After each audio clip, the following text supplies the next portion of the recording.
मत्ती रचित सुसमाचार उसका 5वां अध्याय और उसकी 27 और 28 आयत में प्रभु यीशु मसीह ने कहा, तुम सुन चुके हो कि कहा गया था व्यभिचार ना करना, पर मैं तुमसे कहता हूं, यदि कोई किसी स्त्री पर कुदृष्टि डाले तो वो मन में उस स्त्री से व्यभिचार कर चुका। मेरे अजीजों, प्रभु यीशु मसीह के कहने का अर्थ यहाँ पर केवल ये नहीं कि केवल पुरुष जो किसी स्त्री पर कुदृष्टि डालते वो ही गुनहगार है, बल्कि प्रभु यीशु मसीह कह रहे हैं जो कोई यानी पुरुषों के अलावा स्त्रियां भी यदि पुरुषों पर कुदृष्टि डालती हैं तो वो भी पाप की हिस्सेदार हो जाती है।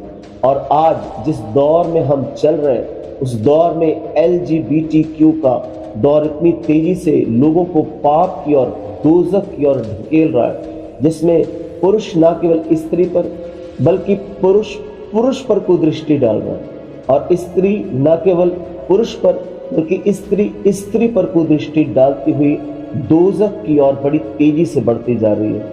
मेरे अजीजों, खुदावंद आज चाहता है कि हम आज अपने दृष्टि पर, अपने मन पर फोकस हो, क्योंकि पवित्र शास्त्र बाइबल में यिर्मयाह नबी कहता है मन तो सब प्रकार की बातों में धोखा देने वाला है, उसे असाध्य रोग लगा हुआ है।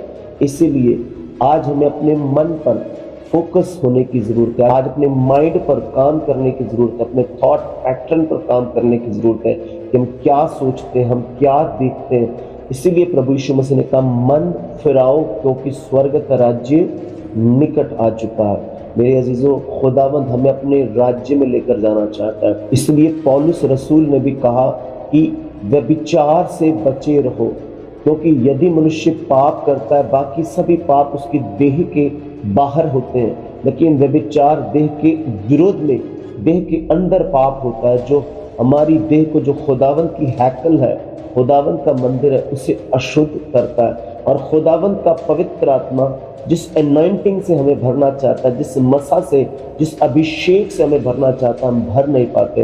और खुदावंद की आवाज़ हम तक नहीं पहुंच पाती, हमारी आवाज़ खुदा तक नहीं पहुंच पाती, उसका मकसद हम समझ नहीं पाते और हम इस दुनिया में शरीर की बातों में उलझे हुए हैं। पौलुस रसूल कहता है कि परमेश्वर की ये इच्छा है कि तुम पवित्र बनो और व्यभिचार से बचे रहो। और पहला शमूएल 16:7 में लिखा है कि परमेश्वर का देखना मनुष्य का सा नहीं, मनुष्य तो बाहरी रूप को देखता है, लेकिन परमेश्वर की दृष्टि, परमेश्वर की नजर मनुष्य के मन पर रहती है।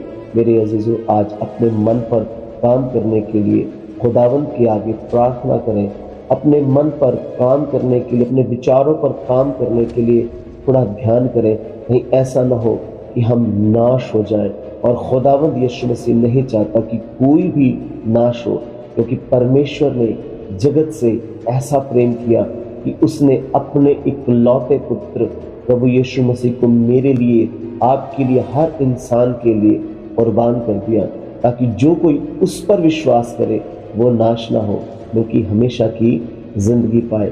मेरे अजीजों, चाहे आज हम विश्वासी हैं या खुदा के दास हैं, आज हम सबको खुद के मन पर, खुद की दृष्टि पर फोकस होने की जरूरत है कि जब हमारी दृष्टि बदलती है तो सृष्टि बदल जाती है, जब हमारी नज़र बदलती है तो नज़ारे बदल जाते हैं। खुदावंद आज हमें पूरी तौर पर बदल कर नई सृष्टि बनाना चाहता है, अपने राज्य में लेकर जाना चाहता है। आज हमें वापस लौट कर अपने खुदावंद के पास आने की ज़रूरत है, उससे अनुग्रह मांगने की ज़रूरत है, उसका फजल मांगने की ज़रूरत है।